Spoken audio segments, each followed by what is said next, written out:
Pemirsa, investasi yang masuk ke Bali kembali menjadi sorotan, terutama terkait pentingnya menjaga keseimbangan antara pembangunan dan pelestarian budaya, adat, dan lingkungan.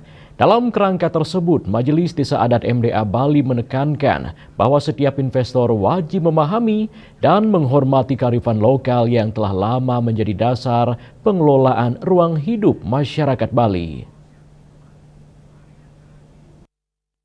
Kewajiban memperhatikan kearifan lokal atau local wisdom sebenarnya telah memiliki landasan kuat sejak lahirnya Perda Nomor 6 Tahun 1986.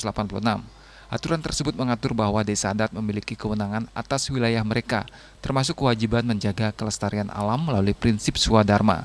Desa adat bertanggung jawab memastikan harmoni antara manusia, alam, dan Tuhan yang terangkum dalam konsep Trihita Karana.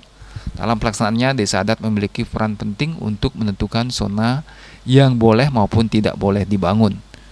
Kawasan sawah, hutan, sungai, dan danau dipandang tidak hanya sebagai ruang ekologis, tetapi juga bagian dari identitas budaya yang harus dijaga. Pemahaman terhadap konsep hulu teben yang mengatur tata ruang tradisional menjadi acuan penting dalam mempertahankan keseimbangan wilayah. Karena itu, pelibatan desa adat dalam setiap proses perizinan pembangunan menjadi keharusan. Pemerintah pusat maupun daerah diharapkan menjadikan pertimbangan desa adat sebagai bagian dari evaluasi kelayakan sebuah proyek agar keserasian ruang dapat tetap terjaga. Desa-desa adat kan mempunyai wewengkon dan mempunyai kewajiban swadharma untuk memelihara wewengkonnya, memelihara Trihita Karananya, ya. Dan juga desa-desa adat yang tahu hulu teben juga, hulu teben, ya sebenarnya di mana harus membangun begini, mana harus bangun begitu, bagaimana sawah-sawah harus dilestarikan, bagaimana hutan-hutan harus dilestarikan, sungai, danau, itu semuanya swadharma desa adat, ya. Oleh karena itu maka desa adat itu sebenarnya harus ditaati juga, harus dihormati oleh pemerintah pusat, apalagi pemerintah daerah, untuk tetap bisa dilibatkan di dalam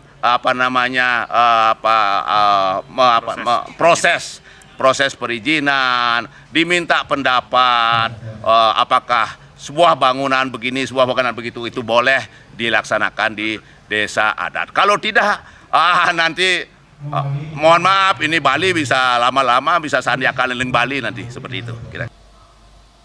Tanpa keterlibatan desa adat, pembangunan dikhawatirkan dapat memicu berbagai persoalan seperti konflik sosial hingga kerusakan lingkungan yang semakin sulit dikendalikan.